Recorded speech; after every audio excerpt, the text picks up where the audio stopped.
So we working? Can you see the meters? All right. So good evening, everybody. Tonight we're going to see something amazing. Neal Brandt is going to turn a pencil box. By that, it's going to be, he's going to explain it, but it's basically a box that holds pencils. But it's with a twist. Neal, take it away. Thank you. Thanks for inviting me. I'm going to talk about Bensel boxes, Brand's Bensel boxes today. So I got the idea from AAW. Ken, can you do the overhead camera, please?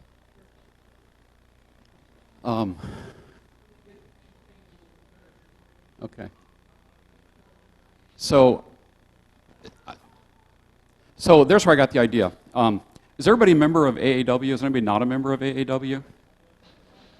Okay, then I'm not going to advertise for AAW. So anyway, inside here there's a 2-page article written by Beth Ireland on how to make these pencils.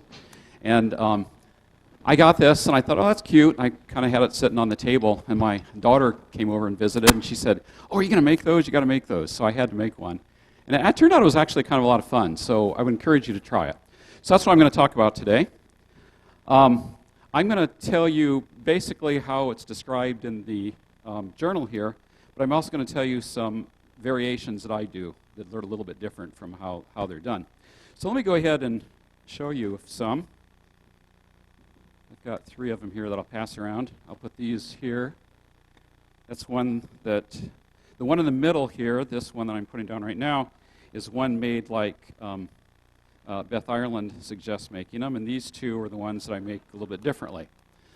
So I'll pass those around. You can look at them. There's a lid. I have them where you pull the eraser off for the lid. Beth Ireland suggests making the lid at this joint here instead, which I didn't do, but you could do it either way. So I'm going to go ahead and pass these around.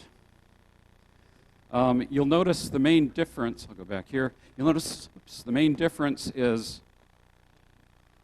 this looks quite a bit different from that. The ferrules look a little bit different, and I'll explain the difference in a little while. So I'll just start them right here.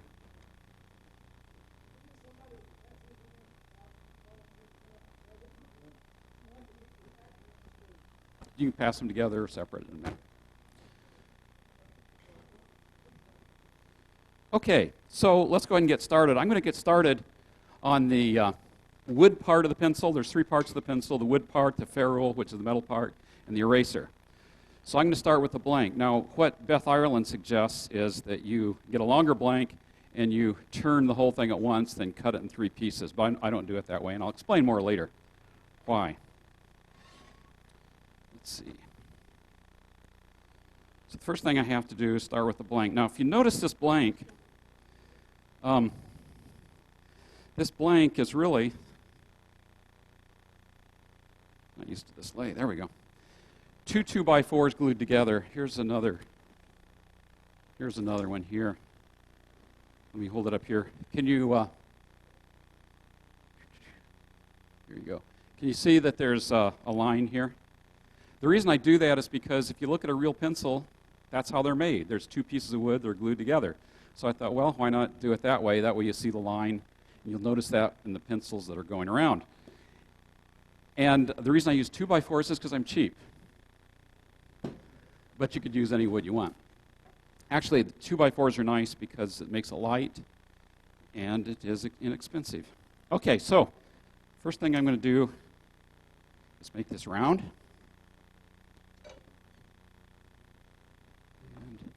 I'm going to try to remember to always wear my face shield.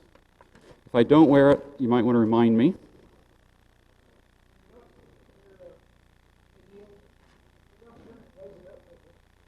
Right. When I'm not turning, I'll try to remember to do that. Okay. Oh, maybe if I plugged it in. Where's the plug? Is this it here? Okay.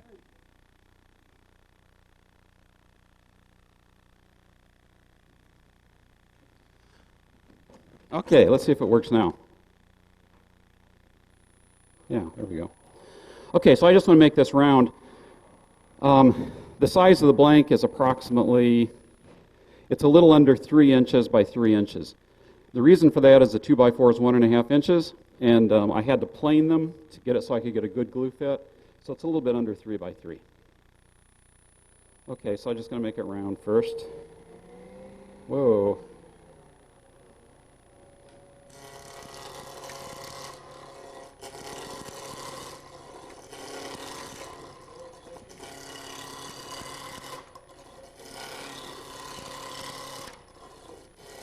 And I'm just using a spindle roughing gouge.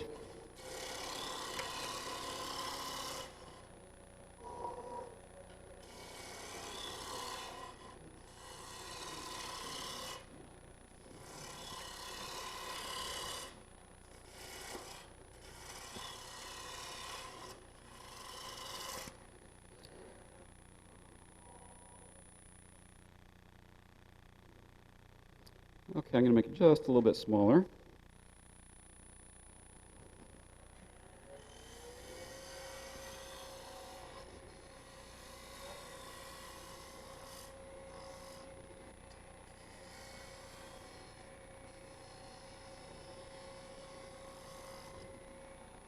There.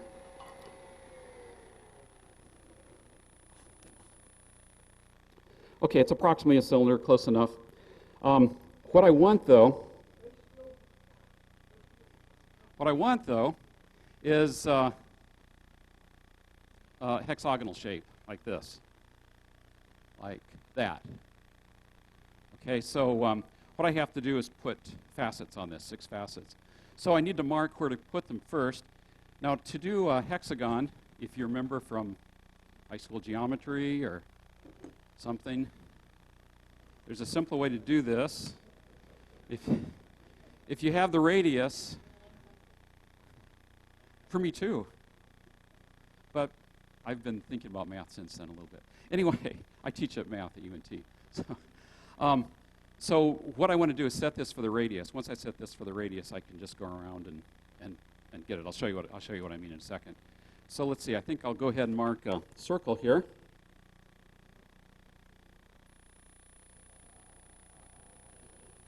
Now I need to measure to see what the radius is.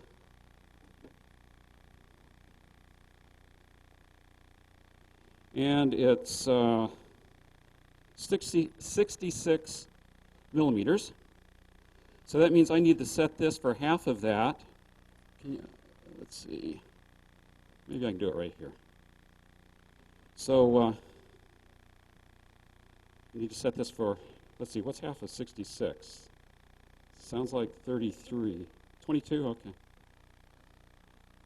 So I'll set this for 33. As close as I can. 30.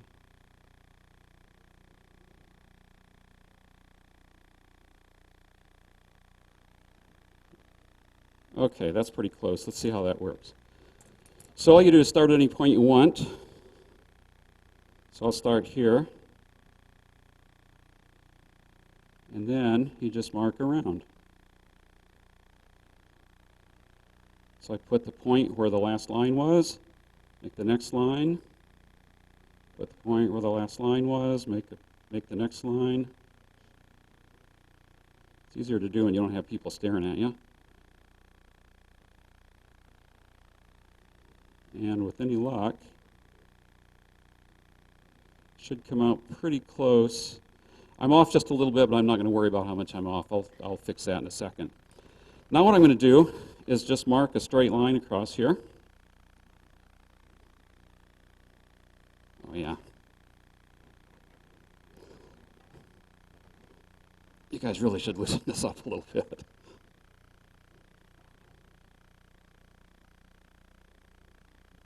So for each one of these marks, I'll just draw a straight line.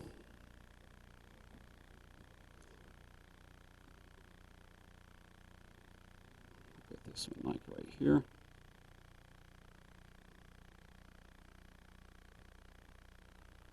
Here.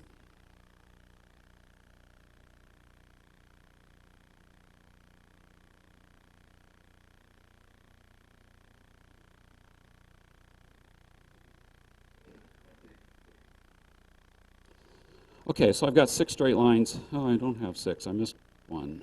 All right, well now I have 6. So I have 6 straight lines across there, approximately equally spaced. So now, what Beth Ireland suggests you do is just trim this off for the 6 faces. She suggested using a rasp, but I think it's easier to use a planer or a hand plane. That's what I've used. And I already have one mounted here, so I'll use this one. It's already marked. So basically what I'm going to do is just plane across here. Oh, should have done this first. Gotta give myself some blade.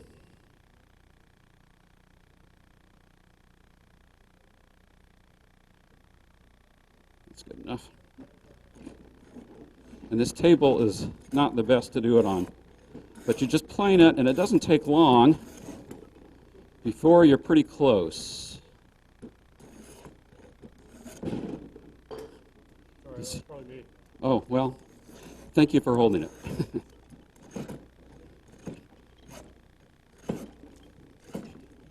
Yeah, if you have a better table, it works a little better. Anyway, you get the idea. I'm not going to go ahead and plane all the sides, but you do that.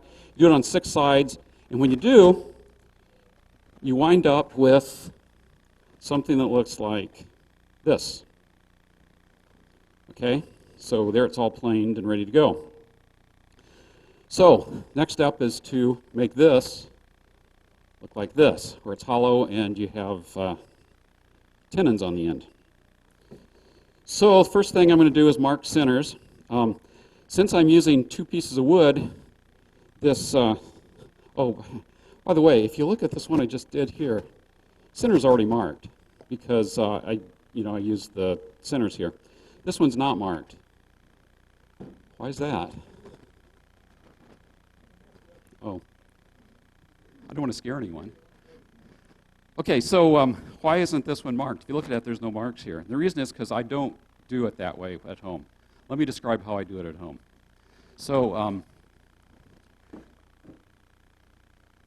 okay, here's what I do. I start with a block that looks like this. Let's do an overhead. And I make it a certain size. The size I make it is the size of this rectangle. Now I made that rectangle on a 3D printer, and I made it so it's 66 millimeters by, I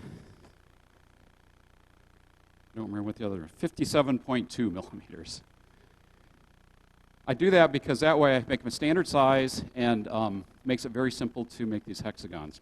So basically I cut it this size first. I use this rectangle as a jig on my table saw. I cut that out. Now here's what I want to show you. So overhead again, please. If you have a rectangle and you have the ratio height to width, the proper ratio, and that ratio is 0.866. So if your width is like 1, then the height should be 0.866, and that's really square root 3 over 2. If you do that, here's what happens.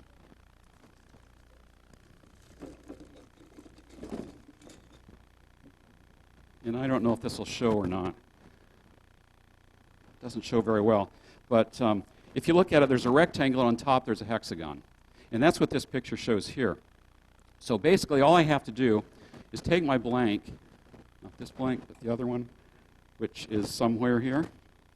Where'd I put it? I just had it a second ago, the rectangular blank. No, this is it. Okay, I thought this was the square one. I already turned it around. Okay, this is it. So all I have to do is make 4 cuts in it. One here, one here, one here, one here. So how do you make those cuts? Well, here's what I do. I used a 3D printer and printed this little shape here. So this has the right length and the correct angle here. So I set my fence on the saw, I put this against it, my saw blade should be there. Okay, so all I do is I take my piece, I run it through, turn it around, run it through, turn it over, run it through, and I wind up with exactly this. So it's a much simpler way to do it. There's no hand tools which some people love, but I don't love. And it comes out the same each time. I always get the same shape. Is that clear how that works? Okay. And here I've got the dimensions. You want to go overhead again? So this shows you the distance from the fence to the blade is 0.75, 3/4 times the width that you have here. So if you want to do it a different dimension, this tells you how to do it. Okay, so anyway, however you get to the hexagon is fine. If you do it by hand, that's fine. If you want to do it on the table saw, that's fine. But since I did this on the table saw, I don't have the center marked. So how do I find the center? Well, you can draw diagonal lines. That would work. Or you can do what I do. I used a 3D printer, and I printed a hexagon out, just the right size. And it's got a hole in the center. And that hole is the center of the hexagon. So using this 3D printer, it really makes it pretty easy to make these. I've got these jigs, so it's just very simple to mark these. So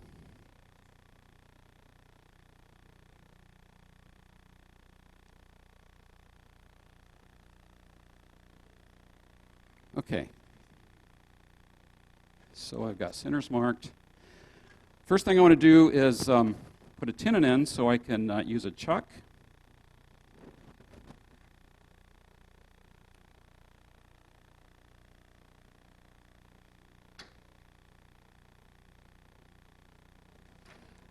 Okay, so tenon.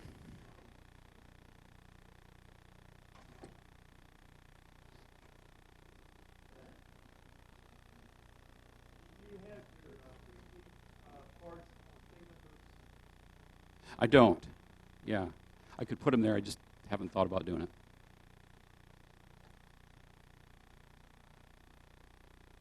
I didn't think there'd be that much interest in it, really. So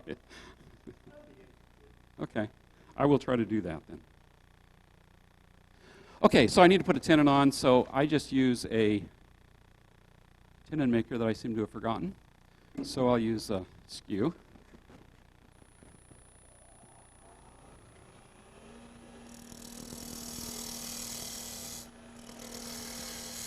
I have dovetail jaws, so I'll make it dovetail. Should be about right.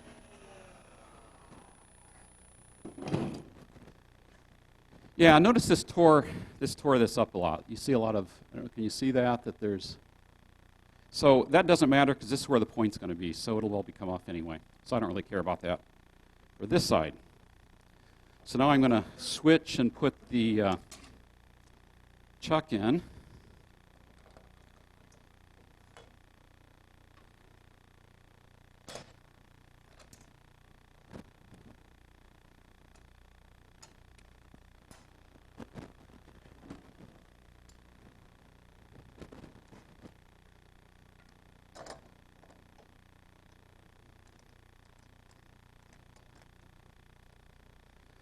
Oh, and the goal here is to make it look like this.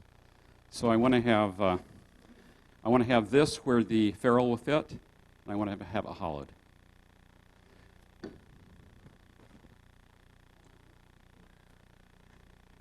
just not quite used to this lathe yet.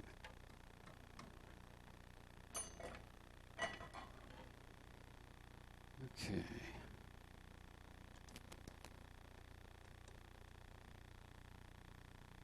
I'm going to put this on the center mark there.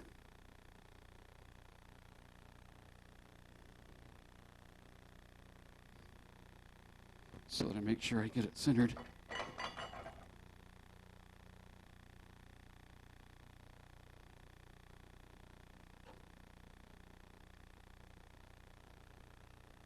Okay.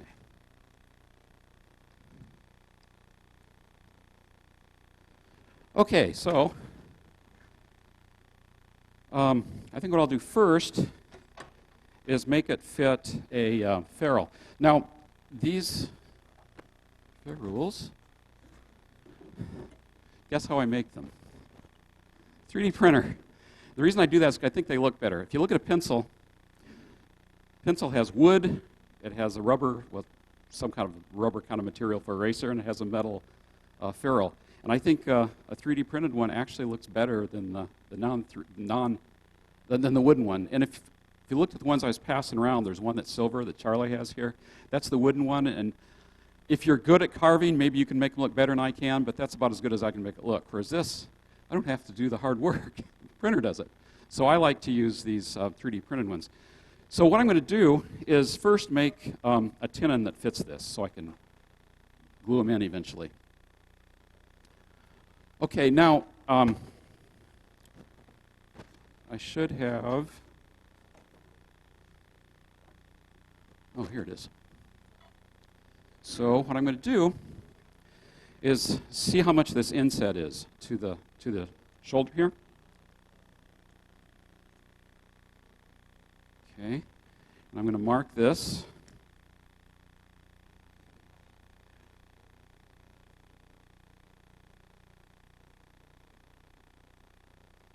So that I know how big to make it.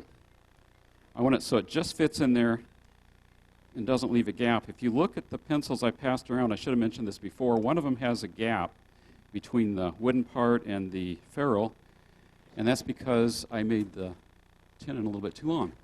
So that's why I'm marking it here. All right, now in order to avoid these splinters, what I'm going to do first is use the skew chisel and cut a little notch in there. Okay, this is moving up and down a little bit. It doesn't matter if it's a little bit. I think it'll be fine. If it's too much, then the ferrule won't look quite right sitting on the wooden pencil. So all I'm doing is going in straight, and then I'm going in an angle to get a little more material out, go in straight, then do a V-cut. And I'm going in straight. Let's see where we are. Main thing is I want to get it below, so I've cut all the fibers along each edge. See, I'm getting a nice clean cut there. I need to cut a little bit more here because I still have some fibers left. So let's go a little deeper here before I use parting tool.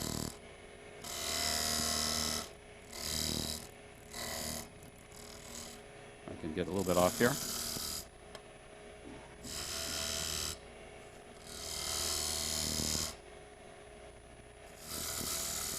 It should be pretty close now.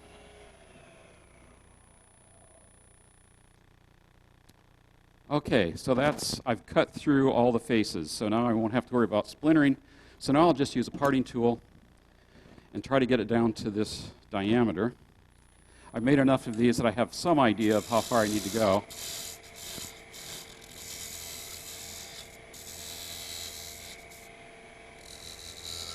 I may be getting close there, so I'll check it.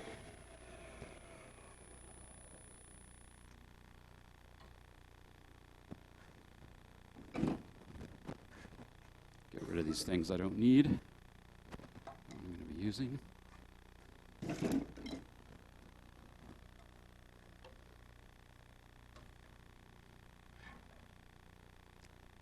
Guess I do need this one. Okay, so I've got just about a smidgen to go. So I'm going to cut it about a half of a smidgen. It should be close then.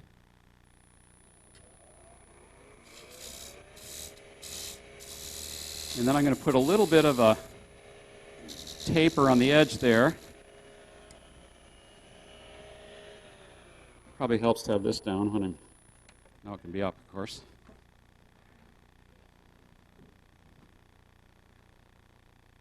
Yeah, that's pretty good. Okay, it looks to me like there's just a little gap all the way around here. I don't know if you can see that or not, but you can see it's kind of dark there. It looks to me like it's a bit of a gap. So what I'm going to do is just take a little bit more off of this. So, oh, and I meant to bring some sandpaper and just sand it down, but that's okay. I'll just take this.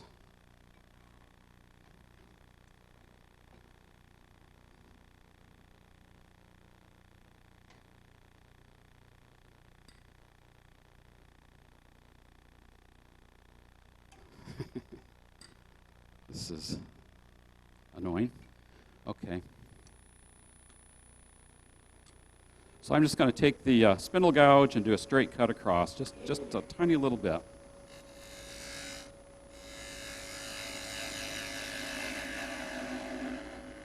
There.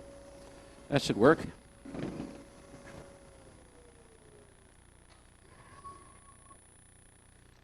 Let's try it. It's a nice snug fit. It's tight up against. That's exactly how I want it.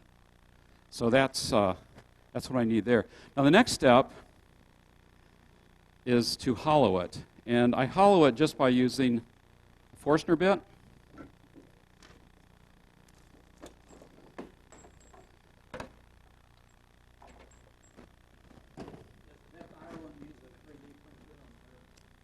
No. No, she uses everything wood. It's all wood. That's one of the big differences. I mean, I use a 3D printer for this. I use a 3D printer for my jigs. I use a table saw to cut the hexagons. But she doesn't. Okay, so what I would do, and I'm not going to hollow this because drilling is boring, and I don't want to bore everyone. But basically, I would stick this here. I do want to say a little bit about it, though.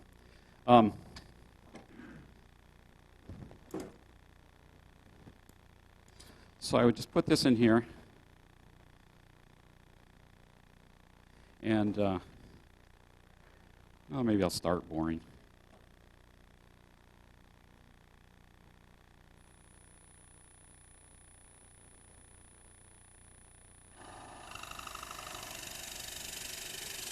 Okay, so one thing about the boring, you want to make sure that you're boring this this is 1.5 inches.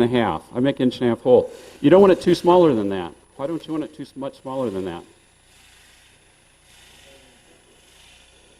You don't want it too much smaller than that because I'm going to bore all the way into here.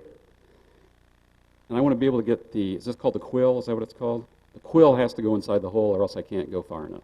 So I think I don't know what this one is, maybe 1.25 inches, I don't know. Whatever it is, you want to make sure you're drilling a little bit bigger than that so that you can drill in all the way. Or have an extension on your bit. I can lift this now. Okay, I'm not going to drill all the way. That's enough. You get the idea. And that's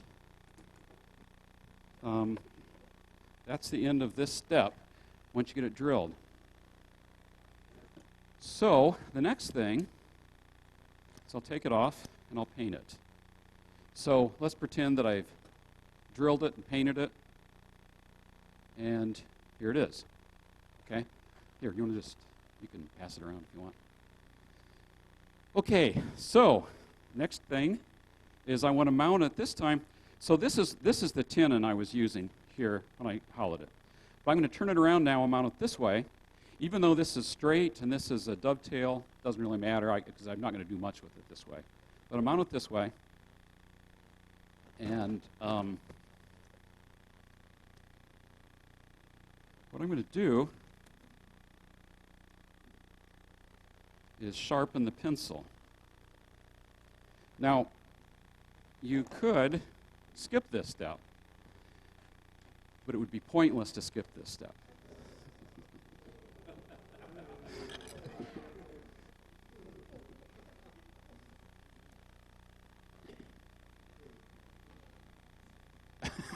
No, I couldn't.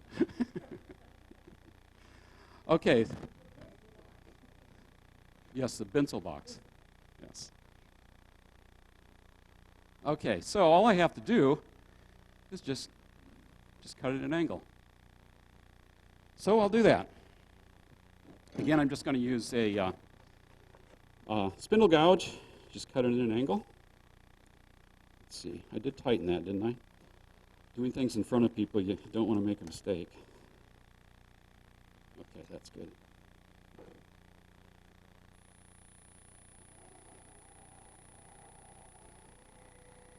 So, cut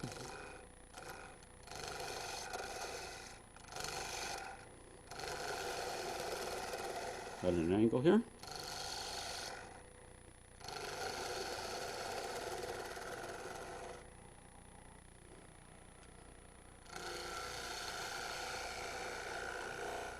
Okay, one thing I forgot to do, it doesn't matter, I don't think, because I think I know anyway, But you always want to measure how far you drilled here, because you don't want to go through. And if you drilled up further here, you can make it sharper. If you drilled closer, you want to make it less of an angle. So I'm just going to guess, because I didn't measure it.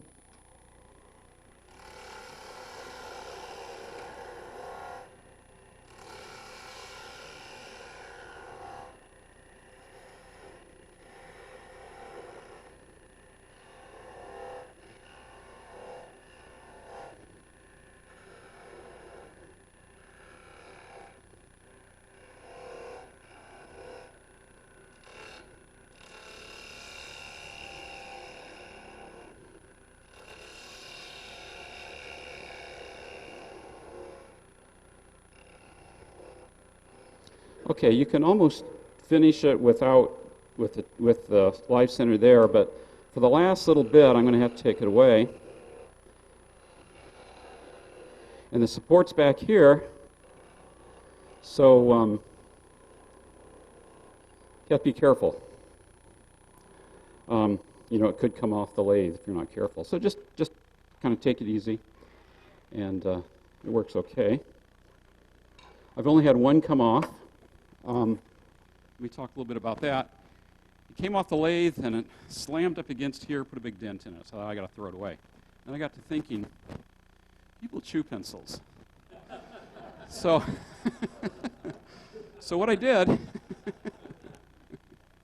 is I took an Allen wrench,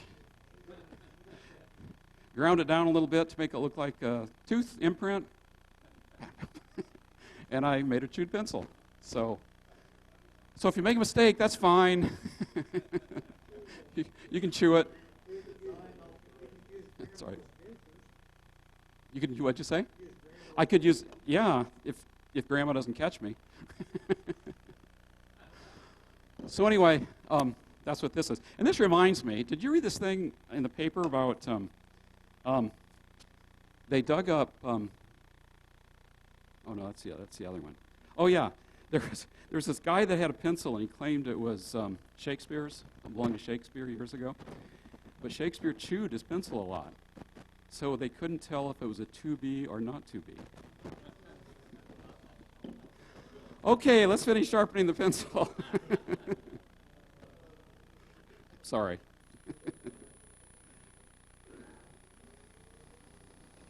So I just want to be a little careful here. I should have done a little more here before I took it off.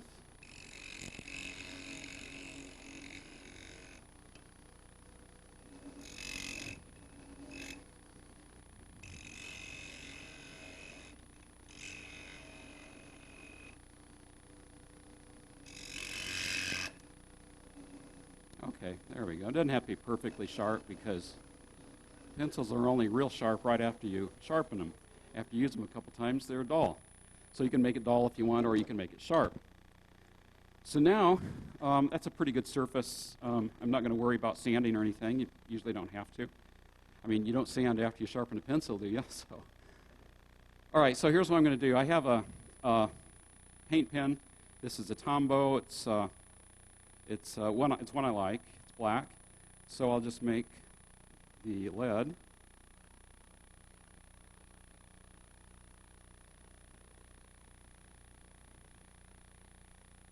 And nobody knows it doesn't go all the way through. And then I'm going to put a little bit of wax on because it tends to come off if you don't. So it's just carnauba wax. Just going to put it over the paint. You can put it over the whole thing if you want, but I don't. I just put it over the paint. Just leave it raw wood because when you sharpen a pencil, you don't finish the sharpened lathes on, so I have to do that. You don't finish the sharp part of the pencil, so I'm not going to do this one either. Okay, so that's all you do for the wooden part. Let's take this off now. Another thing nice about doing this on a 3D printer, notice that I fitted this on this ferrule, but it should fit just as well on this one. So if you decide, use whichever one you want. So when I glue these together, I just use epoxy. Now, if you're using wood, of course, you'd want to use wood glue probably. Okay, so question is, how do you make this piece if you're using wood? All right, so what I do is I start with a blank, and I'd been using two 2x4s glued together, just the same as before. I have had a little problem with that. I've had some crack, like this one I noticed is cracked, so I'm going to use maple. So I'm going to put it on center. Let's see, how do you, there we go.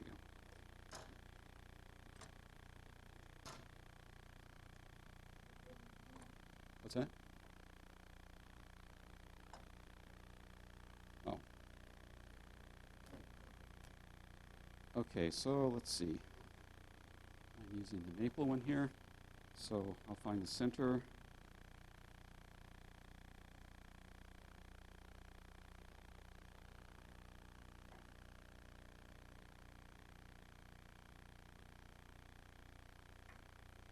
Points in.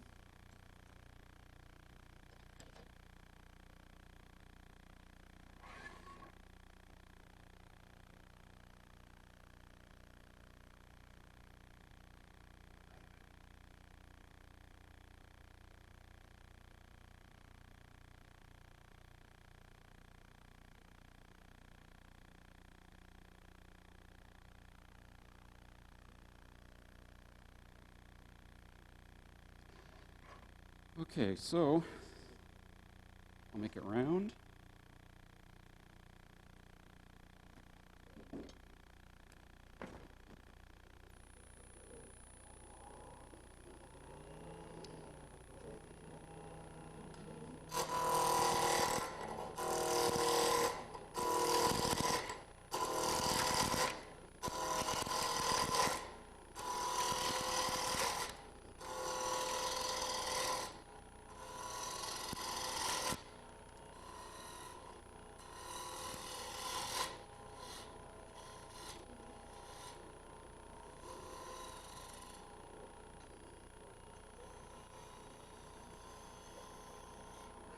Okay, I think it's round. So how big do you make it? So my question is, when you have this, there's two diameters. There's the diameter across from faces. You have the larger diameter, which is across from the corners. So how big should you make it? I didn't know when I first made these. I thought, well, I'll make it about halfway between. So I made it about halfway between. When I put it on, it just didn't look right. So what I learned from that was you want to make it the larger diameter. So make it the diameter from corner to corner, not from face to face. Okay? So I think that last one I did was 66. Wasn't that what I said? So I'll make it that even though I don't have it made here, but it doesn't really matter because I'm just showing you how to do it today. Oh, I've got a little flat on that, so I need to take a little more off.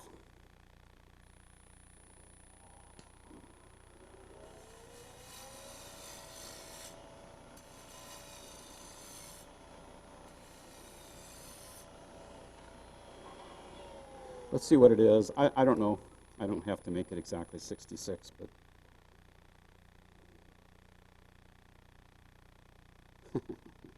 66.5, close enough.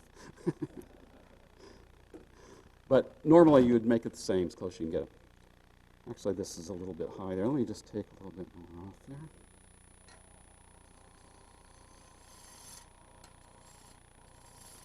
And actually, it's better to have it a little bit bigger here because what I'm going to do is put a tenon on it, and then I'm going to turn it around, and if it doesn't run quite square, I'll have to take a little more off anyway, so that's fine.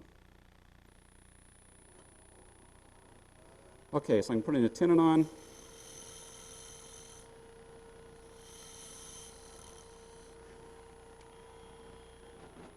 Oh, and the size of this, make it whatever size you think looks good for a ferrule. I think these are,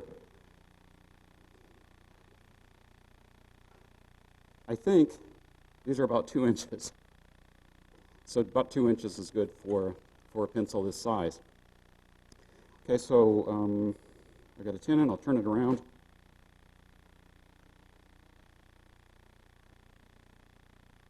I don't like the way that's situated.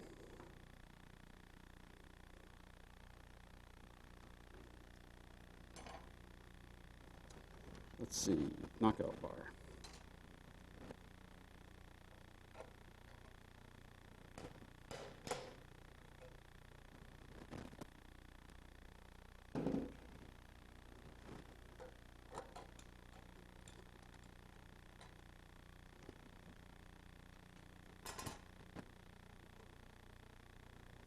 Okay.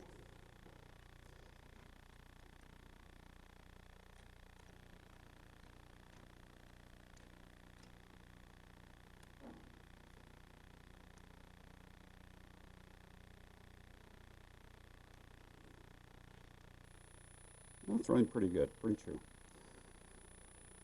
So I'm not going to take any more off. It's close enough. So what I'm going to do first is mark where I'm going to make the edges. I'm going to have to part this off, so put a mark here so when I'm putting the stuff on the inside, I know how big I have. Actually, that's not really real true. Maybe I better true it up. So I'll true it up first.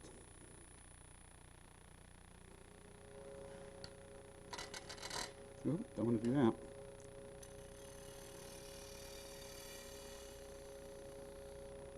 There we go.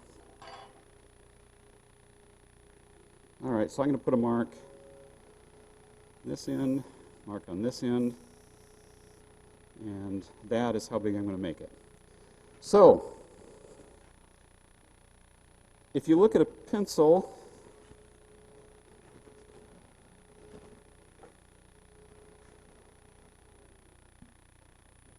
you've got grooves going two ways. You've got grooves going around the pencil, and you've got grooves going back and forth. Around the pencil, no problem. Back and forth is a pain in the neck. So let's do the ones that go around first. So I'm just going to use a point tool, and I'll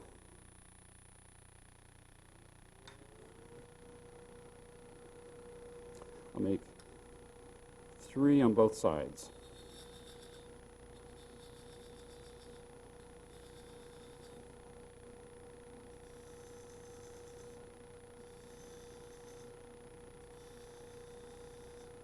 Okay, so that's the easy part. Now I have to make the grooves go in the other direction. So first thing I'll do is I'll decide where they go. I'll put them between here and there. Now what Beth Ireland suggests doing is using hand tools and just carve straight lines across there. But I'm not talented enough to do that, so I do it a little different way. First thing, I want to mark where they go here. Now, how many you make is up to you, but you want to have them equally spaced. So what I'm going to do, I meant to bring some tape, but I don't have it with me. That's okay, though. I took a strip of paper. I'll put a mark here. And that's where I'm going to start. Come around. So I'm starting here. And I'll put a mark where this ends. And so the distance from here to this, from the end to this mark is the circumference. So all I have to do is measure that.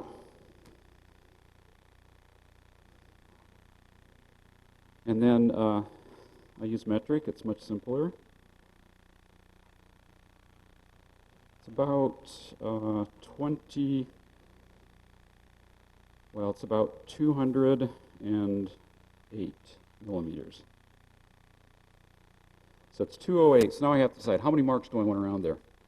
If I do 10, then I'd have to do every approximately 21 millimeters. Okay, if I do 20, it'd have to be every 10 millimeters. So I don't care. Let's do, in fact, one way to make it a little easier, if, say I want to do 10 or 20, say I want to do 20, I could cut this in half or fold it in half.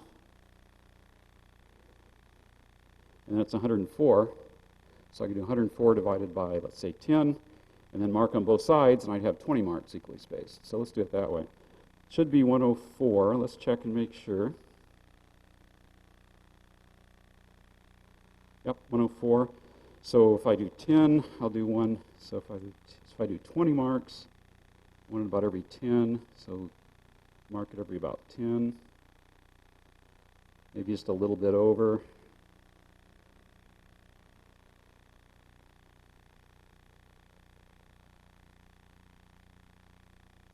Yeah, that's good enough. And now mark them on the other side so that they correspond. So let's see here. I'll just go here, here, here. It might have been easier to mark it on the ruler to start with, but this seemed like a good idea at the time.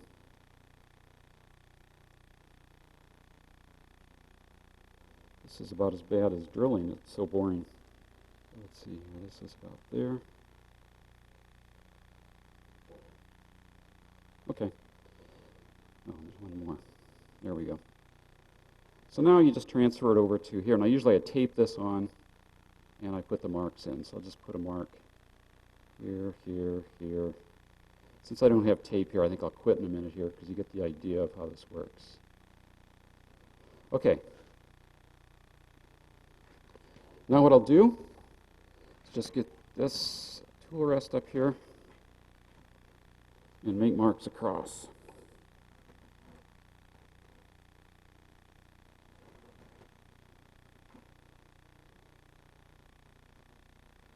So I'll mark here. Start here.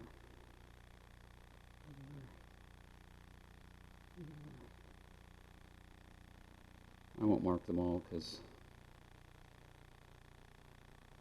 but you get the idea. You mark all the way around. Okay, so if you're good with hand chisels, you can just put grooves in, but I can't do that. So here's what I do.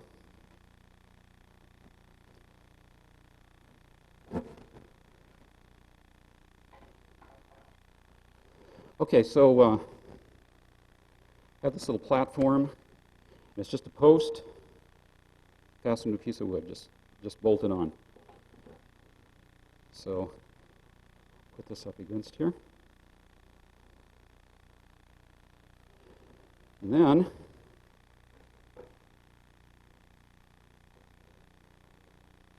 I will use a rotary tool. I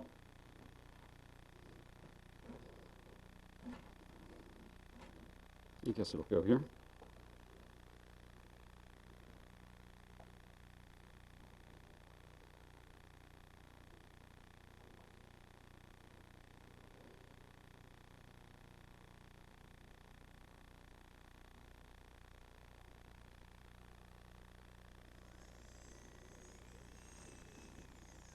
Okay, so what I'm going to do is I'm just going to slide this along so that I'll have a straight line. Okay? So I'll turn this on. And I'll hold this steady.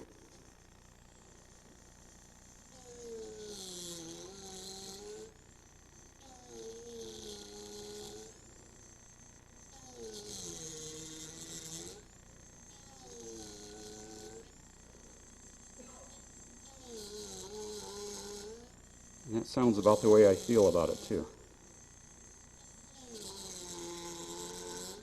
Okay, so you see the idea. You just go around and put the grooves in. And you can get them fairly straight. I didn't do a great job there, but you get the idea. You go around, put them all in. And that's not a bad space, and you could have them closer together than that if you want. That was with 20. Okay, so questions about that part? Okay, so now what you have to do is drill it out, same diameter as you used before. Question? Oh. So now you have to drill it out with the same diameter before, but you know how to drill, so I'm not gonna do that. And then I have to part it off here and here. And again, when you part it, make sure that you use the tool rest.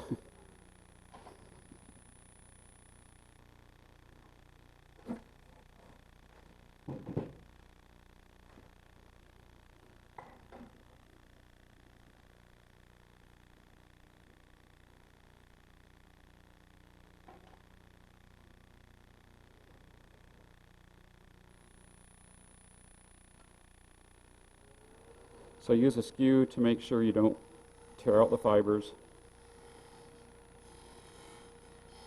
at least to get started.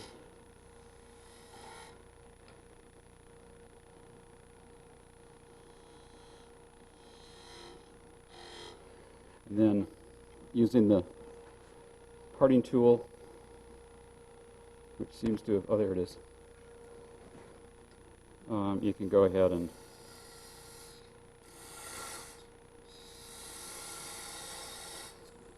part this off.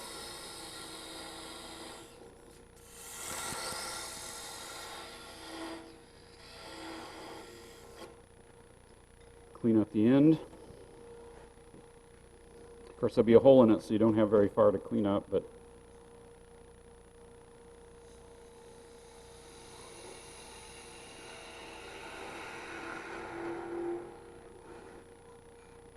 you have a nice surface there.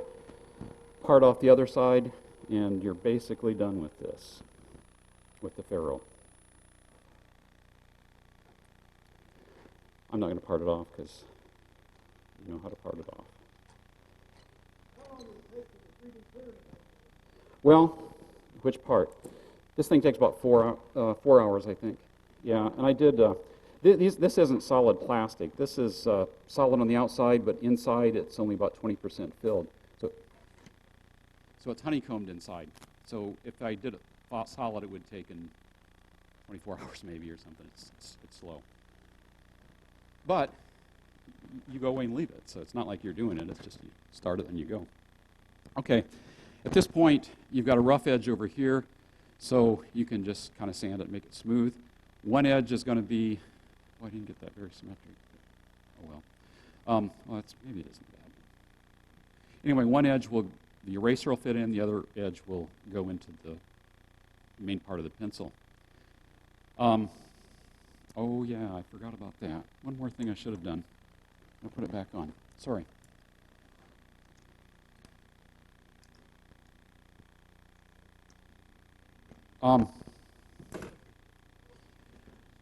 So you have a choice.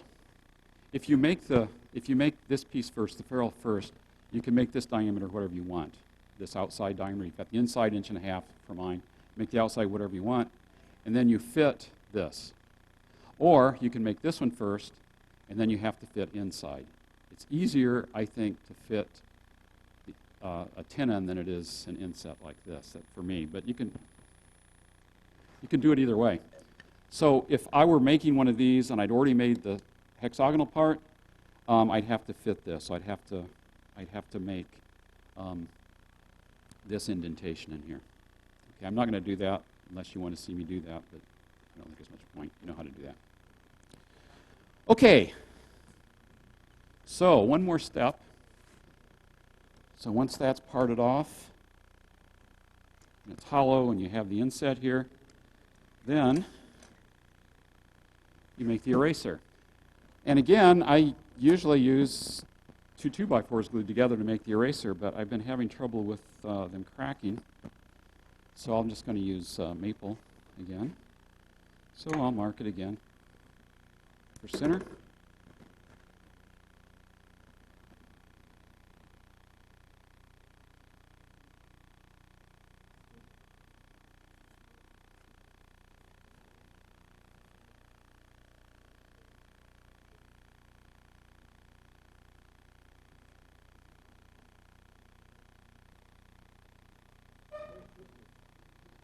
And I guess I better get this off. There we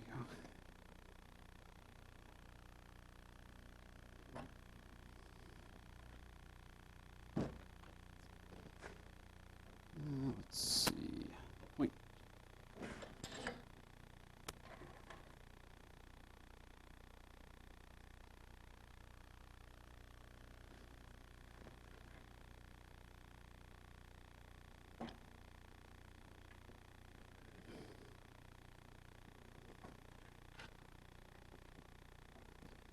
All right, so I'll make it round.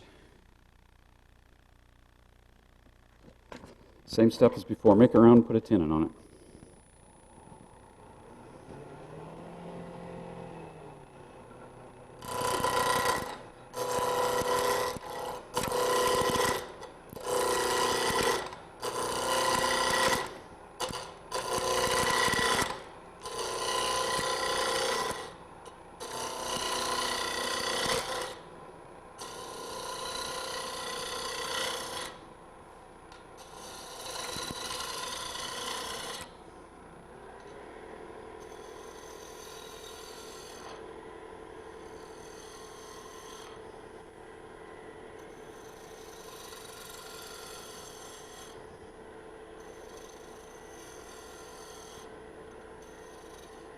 good enough. Make a tin in.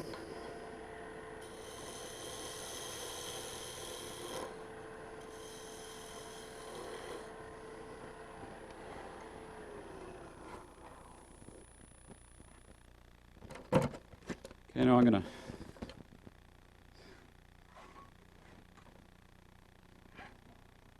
mount it on a chuck.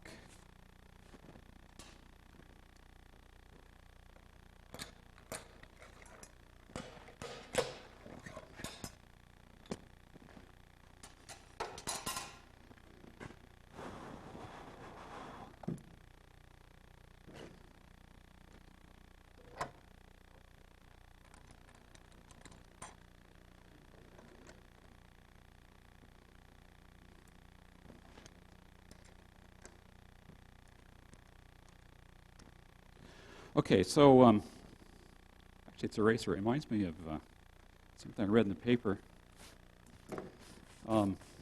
They dug up Beethoven's grave, and when they opened up the casket, there he was with an eraser, and he was erasing all these notes. And I said, well, what are you doing? He says, I'm decomposing.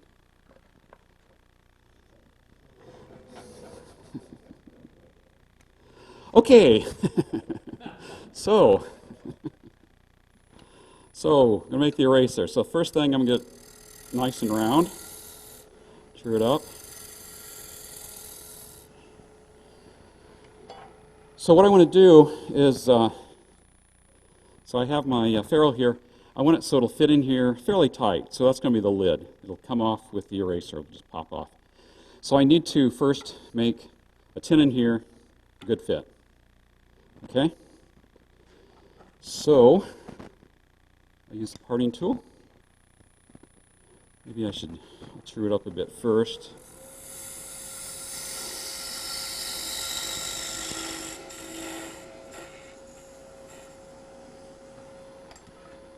Make a nice straight edge on here.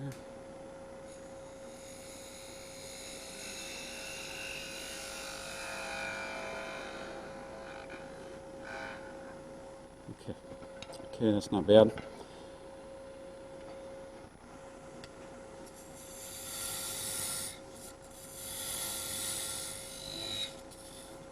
Let's see if I'm about right there. Nope, got a ways to go.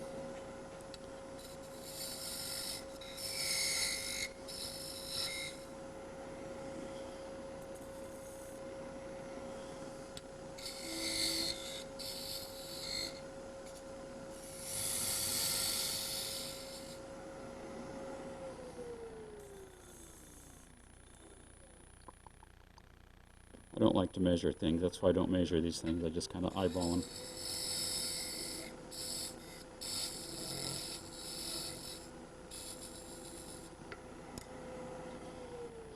Now you want to make sure you fit the right end. You don't want to fit the big hole. You want to fit the small hole. Okay, so I put a little chamfer on the end there, so I see about where I need it.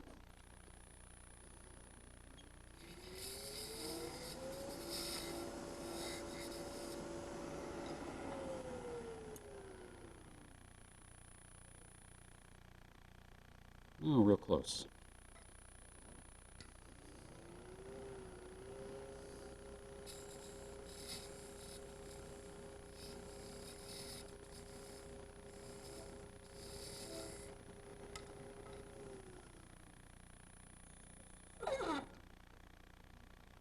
Just a little bit too tight.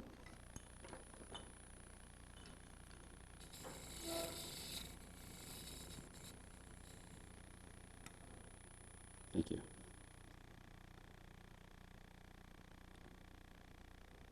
Pretty good, but it's a little bit tight right at the end. So I have it angled a little bit there.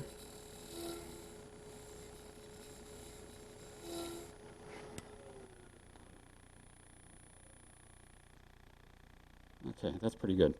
Now, one thing that's kind of important with this is you want to make sure you get a tight-fitting lid. If you don't have a tight-fitting lid, what will happen is you'll put the eraser in, the pencil's sitting there, it just comes down a little bit. So you have a little gap here, and it's tight against down there. It just doesn't look quite right. I made some of these pencils, and I had them for sale, and I noticed when they were sitting out that they were starting to do that. So the wood will give a little bit. So what I do now is, let's go overhead. I put 2 holes here, and I don't know if I can balance it. There it is. And I have these magnets. These are 5/16 inch magnets. So I put one here, one here. Okay, I glue them in. So one here and one there. Now, you have to be careful doing this because when you're doing it, the magnets want to fly around and do stuff.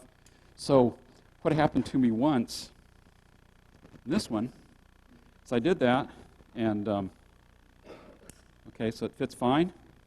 Go over here, and what's it do? It rejects it. So that means if I do an eraser to fit it, I've got to have one north pole, one south pole showing, which means that if you have it 180 degrees off, it's going to come off instead of go on. So the thing to do is, what I do now is I glue this one, stick one in. I take a stack of them like this, and I see which way it attracts it, and I go around and I put the other one in. Okay? Before I was saying, okay, this one's going this way, that one's going that way, so I put a black mark on it, and thought I knew what I was doing, and I got it backwards on that one. So anyway, the simple way, though, is put one in, take your stack, make sure it's attracting, then go around, stick it in there. You'll get it right then. Okay, so anyway. So what I often do then, or what I do then is at this point or at some point along the line here, I'll drill 2 holes here, 5/16 inch holes to mount the magnets. Now, you might say, well, why use 2 magnets? Just use one, because that'll hold it in place. So I tried that. It works fine, except for it sticks here, it pulls real hard here, and it pulls out on the other side. So I gained nothing from that. So now I'm using 2 holes. Or you don't have to use any holes at all. If you don't use any holes, make your tenon longer than that, make a good tight fit, and just hope that humidity doesn't change it so it's loose. Okay, so now I have to make the shape of an eraser, and that's the next step. So all I'm going to do, let's see, maybe I better make it the right diameter first.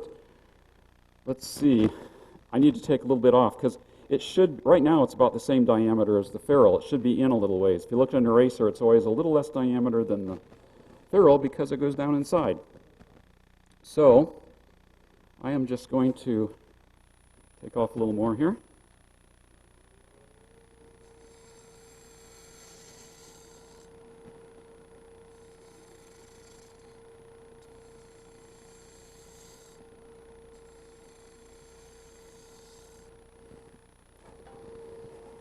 And let's see how it looks.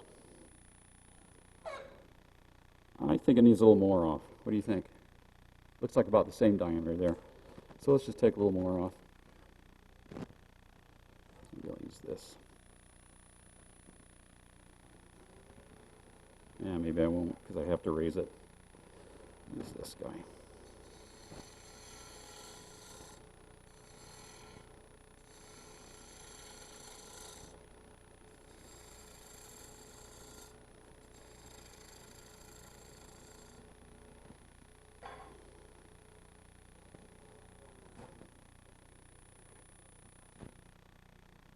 Okay, that's pretty good. It's a little bit smaller. So now, I'm just going to use the spindle gouge and make an eraser shape. So it'll come up straight a little bit, then it'll start curving down.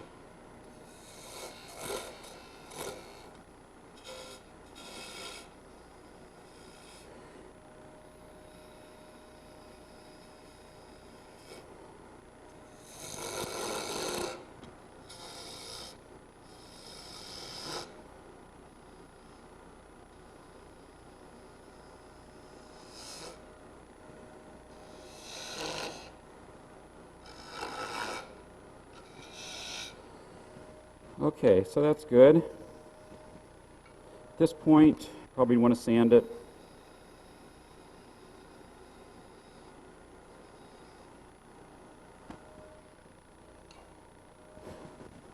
I'm looking at the monitor there and I'm seeing spots on this, but I realize the spots are on the screen, not on this.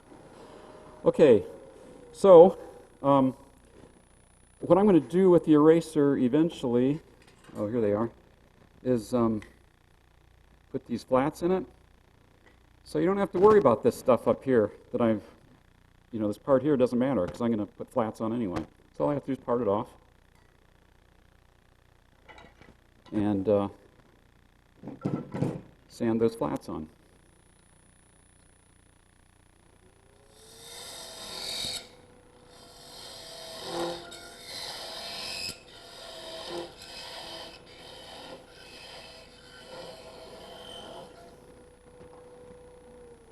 Okay, so there's what it looks like. So now I just have to sand these flats on it. So if you have a belt sander or disc sander or something, you can use that. If you don't, you can make one easily.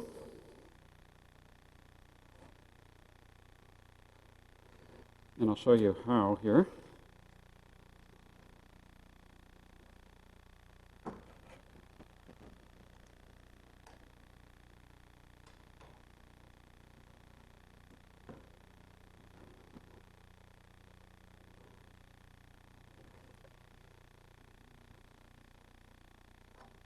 Okay, so I have a sanding, where did I put it? Oh, right here, sanding disc. So I just bought this on Amazon or something. Or you can use a piece of wood and true it up. But this is nice because it already has the Velcro on. I took a bolt and I took this wooden piece, put the threads in so I could thread it here, and I just threaded it. Drilled a hole, put the bolt in, the bolt to fit the threads, and I have a sander.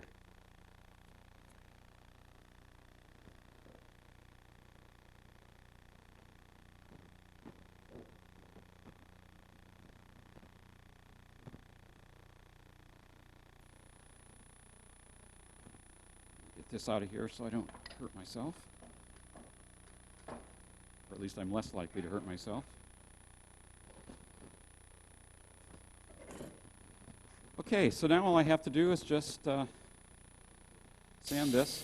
I put 80 grit on this so it'd go faster, but you can use finer if you want. I'll just put random marks in here.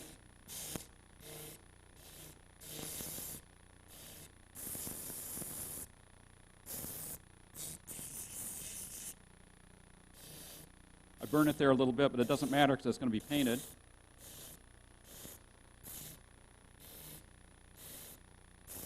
Now you can make this any size you want because if you look at a pencil after it's been used, the eraser could be long, it could be short. So whatever length of wood you have, you can use for an eraser.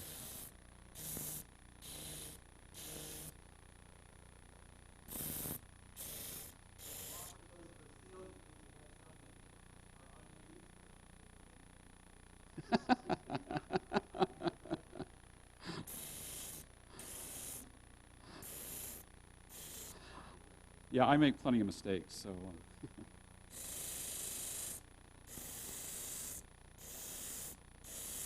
Okay, so anyway, you do that, paint it, put your magnets in, you've got a pencil.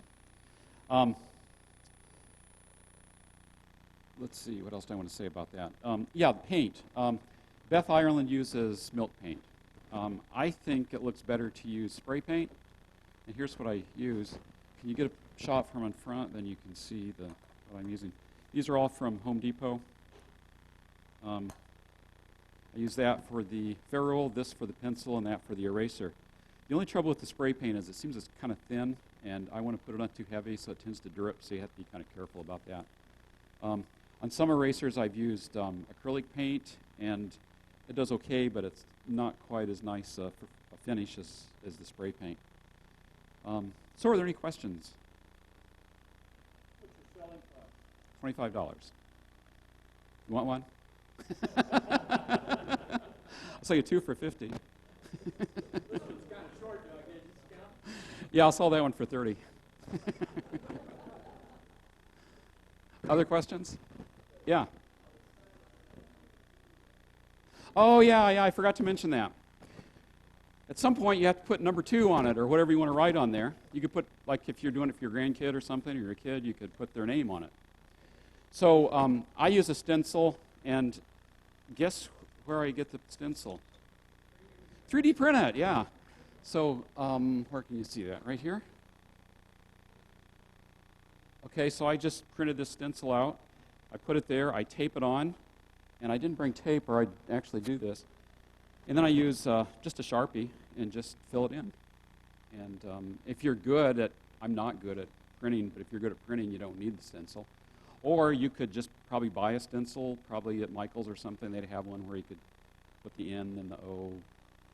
Or you could put 2HB, or, look at, they say different things on different pencils. But I just put number 2 on them.